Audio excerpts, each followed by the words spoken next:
What's up, guys? Thank you so much for taking the time to jump on this video and learn a little bit more about how I grew my agency from $0 to $10,000 and beyond that, some of the pitfalls and struggles that I had, and some things that I wish I knew when I first started. It would have saved me a lot of headaches, saved me a lot of money, and would help me grow a lot faster than I did. Little backstory about me. I started my business probably, 3-5 years ago, basically doing Facebook marketing for martial arts gyms and fitness gyms and just friends. You know, I really didn't really have a path to follow. I just said, you know, I like this marketing thing and I want to do it on my own. I was tired of working in a corporate business and I needed to figure out how to do that. So I started 3 to 5 years ago, but never really took it serious. And by serious, I mean like dedicate actual time to it, right? Like trying to grow it, prospecting, getting more business. I had probably 5 clients for the longest time, making maybe $1,000, $2,000 a month extra on top of my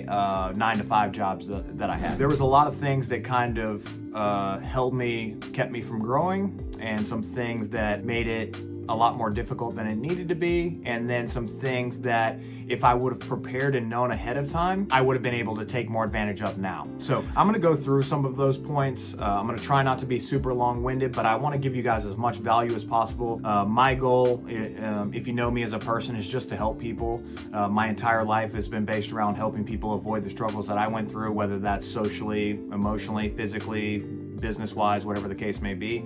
So if I can help you, I'm super excited to do so. Subscribe, follow, share with your friends, comment, let me know if you'd like to learn anything else. I'm gonna continue to do this on a daily basis so that I can build up my YouTube, build up my following, and at the end of the day, help more people, right? So let's jump into it. I got some notes down here. The first thing that I wanna talk about is figuring out first if you have a passion for it. There is absolutely, let me say this first, there's absolutely nothing wrong with being an employee or a person who works for an entrepreneur or something of that sort. Not everybody is cut out to be an entrepreneur and a business owner and to be at the top of the pyramid, quote, which I say bottom of the pyramid because I think my employees work for, or I work for my employees, but not everybody's cut out to be. So you really have to dig deep and ask yourself, why are you trying to do this? Do you need freedom? Is it about money? Do you have your own ideas and your own strategies that you want to implement? What's that reason? And then are you willing to go through the painful parts, the difficult parts alone by yourself to get that goal? So for me, my why has always been helping my mother and helping my family retire from their job. You know, they were typical hardworking conservative family, $30,000, $50,000 a year, never got to go to college, stuck in the same career for 30, 50 years, put all of their money and their effort into their kids, which is me. And over the time of my life, I'm 38 now, over the time of my life, I realized like how much better of a life I was living than my family, how much extra money I had, the traveling I could do, the cars that I owned, it's better than they ever had. And so eventually that stopped making sense to me.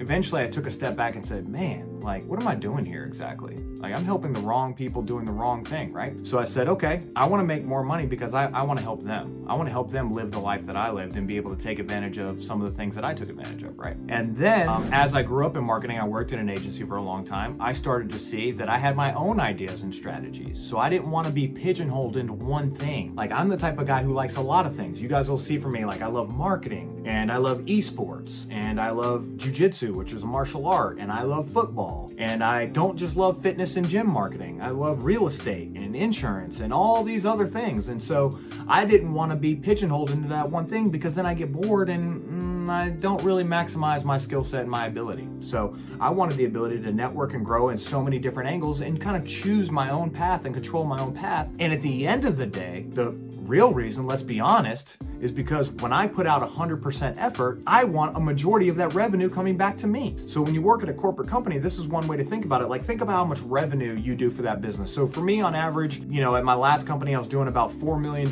per year in sales and making $60,000. So think about that, $4 million in revenue, but I was only making $60,000 a year. Why? Because the business has overhead and taxes and CEO and shareholders, and they get majority of the profit. You get 1%, less than that, 0.5%, whatever it is, right? So when I started doing my own business, I was looking at it saying, wait a second. For example, when I got to 10,000, probably in, 6-8 months after I started taking this serious, I was making 10,000 and I was bringing home 8,000. So I was making 80% of the money I was bringing in with less clients. So on the 4 million, I was managing 40 to 50 to 60 to 80 clients per month. Super stressed out, working 60 hours a week, bending over backwards. To now owning my own agency, I had $10,000 was approximately 20, 30 clients, something like that. So I was doing about 20 clients, 20 hours a week on something that I love and bringing home 2 or 3 times the amount of money that I ever made in my agency. And I had full control. So if I wanted to wake up at 10 o'clock because I had a long night last night, because I work at night, so I get crazy at night. Like I love building stuff like that. And then I work till 4 p.m. And then I wanted to go to gym for 2 hours till 6 p.m. and then come back and do jujitsu. And then later on work for another hour in my business. I had full control of that. And it set me free to where I felt like I didn't have to work the 95 hours that they wanted me to work and follow the systems that they wanted me to system, because I'm not a system guy. I found that out a long time ago. Like I am not a plug and play system guy. I'm the type of guy that you show me a path, you set me free, and I run wild and do whatever it takes to accomplish that goal, because I'm super dynamic with my skills and my ability. So that's kind of like, that's kind of my why. And so now my why is to help other people do that. We're coming in the pandemic right now where making money is, for most people on the outside, is very tough, right? They're not making money, they need unemployment, they need that stimulus check, they need all of that. For those that are on the internet entrepreneurship journey, making money is at an all-time high. Everybody's at home, everybody's watching videos, everybody's trying to learn a new skill online. So we're living in a world of abundance right now. Not to mention, my customer base is not restricted by location or by niche. So I can go in any direction I need to make money, which gives the opportunity a lot larger than it would be if I didn't, right? So let's go through some of these tips. The first one being, if you're getting into a niche that you don't already have a lot of experience in, I highly, highly, highly, highly recommend you starting first. I know this is gonna sound counterproductive, starting first by working for someone who's already doing it. Find a mentor, find an agency, especially if you don't have any marketing experience, and I'm speaking for marketing, this can apply to any business, right? Go work for that agency for a year and study your ass off, right? So when I worked for my agency, I'd go, this is a strategy that I tell people all the time. I was in a sales and account rep and I had to sell the products and go over reviews and upsell and retention and all of that stuff. But on the side, I knew at all times, this isn't my end goal. This is just a process. This is just the getting the money so that I can pay for things that I needed to build my business and grow my business and get the attention and get the knowledge that I needed, right? So I would spend time with the Facebook ad guy and say, how do you do that? Can you build a campaign? Why do we do that? Why did you change that? Hey, can we change this ad? And he says, no, we can't change it for 2 weeks, for example. Why? And I just gathered that information and learned and got better and built my skill set, right? That way I could be super dynamic. So when I approach my customers now, I can sell them the product, I can explain the product A to Z, and I can build and execute it. And then after that, and I'll tell you about this in a second, I can also sell the lead and the membership once it comes into their business, because I've worked in gyms before, for example. So I sell a gym, I teach them about the products, I execute the products, and I tell them how to sell their own leads. Doesn't get better than that, right? They don't need to go to 4 or 5 different people. I'm a jack of all trades, I can do it all. I'm not a master of all of them. I am in my certain elements, but I have very strong knowledge in some of these other things to coach them along the right way or point them in the right direction. So I've always thought that that was a very valuable skill set and allows me to be dynamic no matter which direction I need to go. The next thing is, you're just starting on this entrepreneurship journey and you want to quit your 9-to-5 and you want to go into business for yourself. The very first thing I recommend is finding a niche: fitness, e-com, video games, real estate, marketing, whatever that is, and make sure that is something that you absolutely love. Why do you want to quit a 9-to-5 that you do not like to start a business that you don't like? Makes absolutely no sense. I promise you, you will not be successful if it's not something that you absolutely love. And they say, Rick, how do I find what I love? It's very simple. When you're at your desk job right now and you're looking at the computer or answering phone calls or whatever, and you're sitting in that back with your headset and you're working or doing whatever, going through your daily process, when you have a moment and your brain drifts off and you daydream, what is that thing? What do you wish you were doing besides doing your job? What kind of thing attracts you where you get super excited about it? People see my passion come out all the time. I get super excited and passionate. That's the thing that you should be going after. there is an opportunity in 2021, especially in the United States, especially online, to make money in anything. If you can dream it, there's thousands of other people that are just as excited and just as passionate about as you are and need your guidance. For example, really big right now, Pokemon cards. Huge. Millions and millions of dollars are spent on Pokemon cards, right? Maybe you like turtles and you want to do turtle nature videos or turtle graphics, or it's there. Trust me, it's there. There's Facebook groups on turtle lovers right now you can go look up and start working with right now. So find your niche, find your passion. The next thing I would recommend is also try to find your niche in which you have existing connections. So for me, for fitness, when I started my agency in fitness called Gym Grow, I already had friends that owned gyms and worked in gyms, and I was already a fitness guy. I'm a brown belt in jiu-jitsu at the time. I already had some connections. So when I started it, what I did, and I'll talk a little bit more about this later on how to grow the business, is I started first by reaching out to my friends and say, hey, I'm thinking about breaking off. Here's what I'm doing. I've checked out some of your stuff online, Facebook marketing, and I'd like to help you. Would you be open for a conversation? And then they messaged me back. And these are friends of mine. Again, why are they friends of mine? First of all, they're not going to put a lot of pressure on you. They're trying to help you. So even if the results aren't there, they still got your back because they understand what you're trying to do. Also, when it does work, they're going to become your number one cheerleader. They're going to blow you up, and you can practice and work through all the headaches. And if you don't get something right, or you forget an email, or you're like, oh, hold on, let's jump on a call because this didn't connect, they're not worried about it because they're friends of yours, right? So it kind of saves you some of that like angst of a real customer who's yelling at you and beating you down over the phone, and you're like, God, I hope I don't mess this up. All that's gone away because you're working with friends of yours. What I did is I approached my gym that I actually trained at and said, you know, hey, I want to try some Facebook marketing. You guys aren't currently doing it. Can we do it? Went through, I already knew how to set up ads and stuff. So I set up their account, got it running, and practiced. Tried different ad copy, tried different images, tried different text message nurture sequences, and all these different things until we got it figured out. And then I'm like, okay, this is a well-oiled machine. This is working good. Ran it for 2 months, something like that. Screenshotted results when they reply and tell me how great it's doing. Or when I noticed that my Facebook lead results were really low, like as far as cost per lead and things like that, I would screenshot it.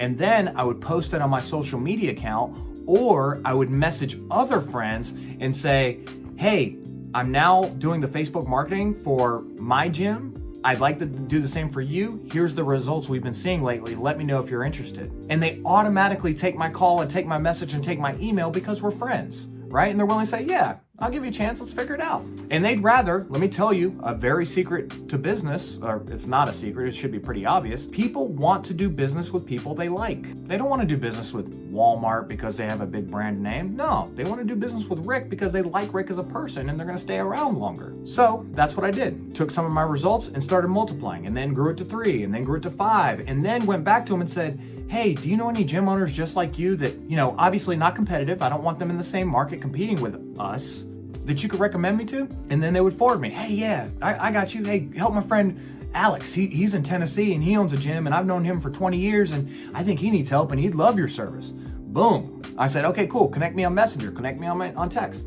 They connected me. I booked a meeting, grew that business. Then the same thing. Do you have any referrals? One thing I did also, besides referrals, is I also offer a referral bonus.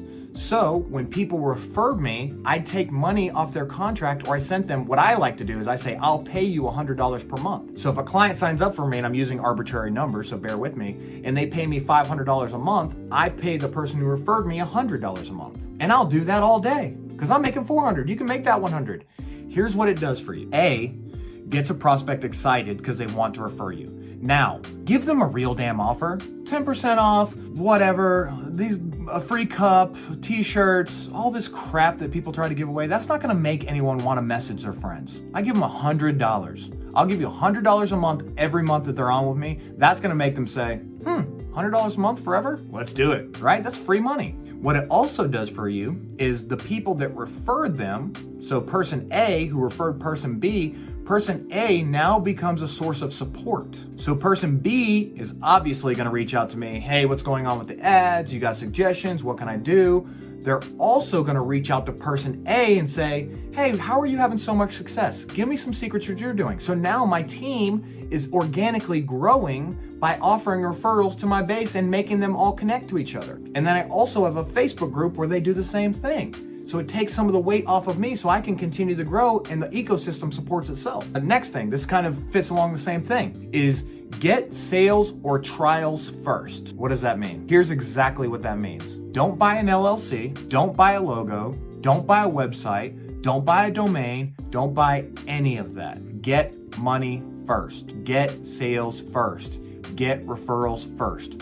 Why? Who knows if you really love it? Who knows if you can even do it? Who knows if you might meet some person in the first month, first 3 months that networks, that has a better business model that you want to partner with, and now you don't need that domain, or now you don't, or maybe your brand name changed. Like I have one that is, my first business was Choke Point Marketing. And what it was is a play on martial arts. Obviously choke like martial arts choke, but also choke point as in this is where your leads all funnel, and the choke point of where they meet you is the most important part of the business, because they're coming from a cold ad to you, and you got to make sure that process is smooth. Did they get the text message reminding them about their appointment? Did they get a world-class experience when they opt in? Or were your pages broken and things not working right and all of that? So I called that the choke point. I thought it was a genius idea. It did not translate well. People didn't think like I think. They didn't get it. They're like, choke point, oh, that's some kind of, oh, you're gonna like choke aggressive thing. And I'm like, that's not quite what I meant by that.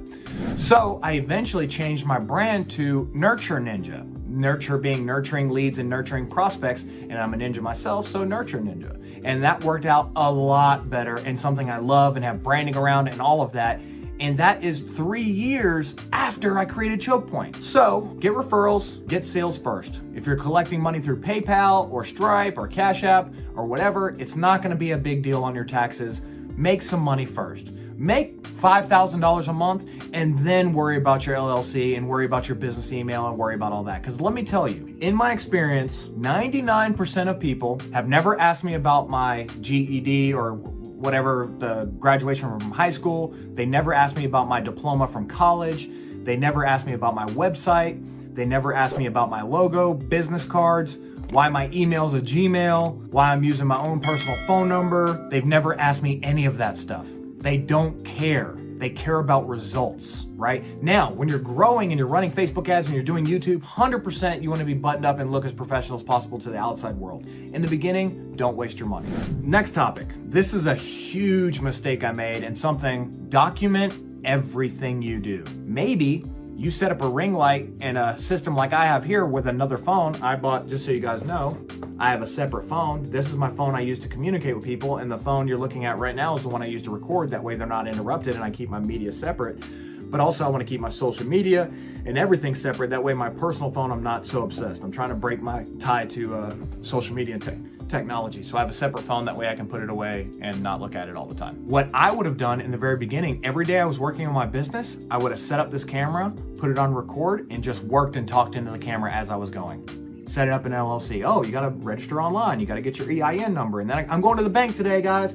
Cool, getting my business card, getting all that stuff. I would have documented all of that stuff. Why? So many reasons. First one, you can tell people your journey and you have content, right? There's other people just like you who want to do that same thing. So you have the documentation as it's happening, right? Not going back and trying to do the same thing I'm doing where I'm telling you about what I did 2 years ago, right? It's not the same. On top of that, maybe later on, where you'll do the same thing I do, well, not only am I servicing clients in the marketing industry, but I also want to teach new entrepreneurs and new agency owners how to grow their business. And so I can build a membership site off all these pre-existing videos that I had as I was going along. Whereas now I have to go back and re-record and redo them all. I could have done them while I was doing it. I might forget some steps that I don't even remember doing. On top of that, you eventually want to get to where you can automate your business. So for example, when I'm setting up my software in the very beginning, if I were to record videos on each step on how to set it up, how to integrate your domain, how to set up this calendar, how to set up that, I would have all that documentation that I can then sell, offer to other people, use as a support membership site. There's so many different things, build SOPs off of, so that my people have a process. So for example, in my business, I have virtual assistants who work for me. Well, they ask me all the time, Rick, how do you do this? Or how do you do that? It's all in my brain. But if I were to recorded it and I would have wrote it down steps as I was doing it, I could just say, oh yeah, just go in the Google Drive under Facebook ads and you'll see the SOPs on how to set up the traction or whatever the scenario may be, right? So highly, highly recommend spend your time documenting everything. This next one is really big. So one of the things that hindered my growth was a term called shiny object syndrome. What that means basically is you'll constantly see new things, new ideas that you think will work for you or you think will be the secret answer to your success. So what'll happen is, let me give you an example. I saw Facebook marketing, right? That was my core. Let's run some Facebook marketing. Then I saw Instagram marketing. Then I saw YouTube marketing, paid search marketing, organic growth, Facebook groups, Calendly as a tool, ClickFunnels landing pages, ManyChat, direct mail, text blasts, live phone calls, ringless voicemail, all these different things. And what happened was I kept thinking, oh yeah, that's the thing that I can sell to them that's a differentiator that could put me over the top. Oh wait, no, this is the thing. Oh, this is the thing. And the problem was that I was never 100% focused on all of them. I had 1% of effort into all of them and none of them worked because I was so spread thin and not laser focused on one thing, make money off that, get recognition off that, get results off of that, and then pick the next thing. And then maximize, and then pick the next thing, and then maximize, right? So you gotta have a tunnel focus. And the same thing applies to people that you follow. So, for example, find a person that resonates with you, right? That you really like. So my people in the very beginning were Russell Brunson, the owner of ClickFunnels. Main reason because I thought he was a very extremely, and he is, a very genuine person. I liked the way he talked. He was very positive, very encouraging, and I just like those type of people. The second person I followed was Gary Vee. I liked Gary Vee because he's very honest, very straightforward, cuts the BS, and just tells you exactly how it is, and that's the type of person I am. So I stuck with those two guys. But in that process of doing that, new people start to pop in because you're getting targeted by their Facebook ads and by their messages, and they refer you to people, and they're like, oh, if you're a video, try this guy, and then you're spread in your news feed. For example, if you look through Facebook to get new information, you're spread so thin, you're looking at so much stuff, it's really overwhelming. So what I highly recommend, if you like me, follow me. Block everybody else. Don't opt into a bunch of people's stuff. Just follow this and stick with this plan. Do the things that I listed in this video first. Make sure you execute it at a very high level. Give it 3, 6 months, a year, whatever it is. And then if it's not working and you know you put true effort into it, then pivot and find somebody else, right? But it's not fair to yourself and it's not fair to that person if you said, I follow this person's plan and you put half-assed effort into it, right? Don't get shiny object syndrome. Find one thing that you want to focus on: Instagram growth, social media growth, real estate, whatever it is, and get laser focused on one thing and get results for that first. Networking. Networking is probably the second most critical thing I did, maybe even first most critical thing I did for my business. The more people I reached out to and interacted with on social media, the bigger my business grew. What does that mean? Find people in your niche. Again, I do fitness. Friend request those people. Send them messages. Hey, I noticed you're in the fitness industry. How's your gym doing today? I know things are closed down. I looked through their pictures. I saw a guy today that I just messaged. I said, hey, you Atlanta Falcons fan? I'm a season ticket holder. Season didn't go as good as we like. Are you in Atlanta? And just kind of start a genuine conversation with them, right? Another thing you can do is join Facebook groups. So go into Facebook groups that are related to your niche, Facebook marketing expertise or gym lords or whatever the name of the Facebook group. There's so many. All you have to do is go into the search bar and search them and you'll start finding them. Join those groups and interact. Some of the best business and best networking I ever did was just answering general questions. Again, with the intent of helping people, genuinely helping them. Not because you can sell them something, right? The sales will come once you give the value. I promise you that. If you just keep pumping out value, people will eventually ask you for business. So I'd go into Facebook groups and maybe somebody had an issue with their nurture sequence. They said, when should I send my appointment reminders? And I said, hey, you should send one immediately, 2 days before, 24 hours before, 12 hours before, 6 hours before, and 1 hour before. That's what I like. Boom. And then they would say, oh, great, Rick, that's such great info. Moving on. The next one, I'd answer a question. Then what would happen is people would start to message me. Hey, I saw you comment about this. Do you think you could help me with XYZ? Or I see what you're saying. I'd love to do that. Do you think you can help me? And then we'd have personal messages back and forth. I say, great, book a time with me. They click my link, they book a time with me, they get on my calendar. They're now in my pipeline, right, of entrepreneurs that maybe I can follow up with later. And now we get on a call, I build value with them, and I say, hey, I tell you what, I'm not gonna charge you anything. Can you just like give me a testimonial, send me a text and said, hey, I love working with Rick. He really helped me with my problem and I recommend him to anybody, or would you record me a quick video? And now you're building that kind of stuff, right? And I kind of talked about this earlier, but be organized from the beginning. Have a calendar, have a set time, especially, guys, especially when you start working from home on your own. It is way too easy to go play with your dog, to go play Xbox, to cook food, to clean your house, and just waste time and not work the same 8 hours that you were working before. So set up your calendar. If I could show you my calendar, I can't right now, but you'll see, I think it's from 9 to 10:30 or something like that. That is me for breakfast and for going to the gym every single day, blocked off on my calendar. 10:30 to 6:30, I'm completely open. And that's for, you know, client meetings and sales and things like that. And then 6:30 after that, I go to jujitsu. But what I would start doing is start making a lot more specific calendars. So I would make one where I said from 11 to 12, I'm checking my results, going through all my Facebook ads and checking every account and make sure my results are really getting what I want. Then from 12 to 1, I'm gonna make any client calls to follow up with clients that I need to work. And then from 1 to 2, I'm gonna do prospecting. From 2 to 4, I do something creative that I wanna work on, because I'm a creative person. I like, the things I really get passionate about is like making new logos or new websites or just some cool new technology connection piece.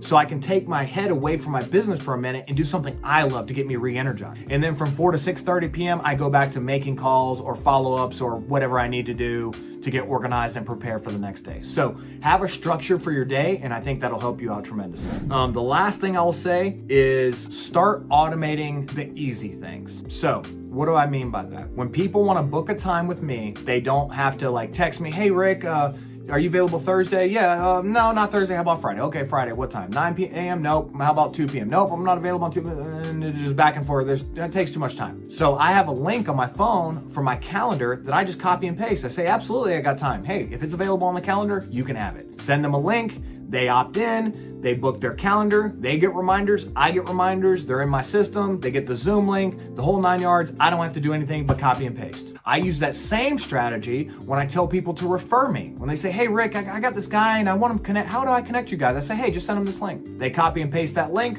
boom, they book calls, the whole 9 yards. So it makes it super simple and seamless for everybody so that you're not spending that 3 minutes every day or every 5 times a day doing that same mundane task that you don't need to do, and it makes you look more professional. And then as time goes on, you can start to build out your other systems and your other platforms and things like that. That's all I got for now. I have a lot more and can go in really in depth with this stuff, but I kind of just wanted to get you guys an introduction and get you started and get your mind right for those that are starting out at 0. And then we're gonna slowly grow this. If you have any questions, leave them in the comments. You can send me a message on any platform, ATL Rick James, Clubhouse, Instagram, Facebook, TikTok, Twitter, whatever it is. You look up ATL Rick James, you will find me. Send me a message. I love to help everyone and anyone that I possibly can. Appreciate you guys watching this video. Again, if you have any questions, anything that you want to ask me, leave it in the comment below. Subscribe. See you guys next time.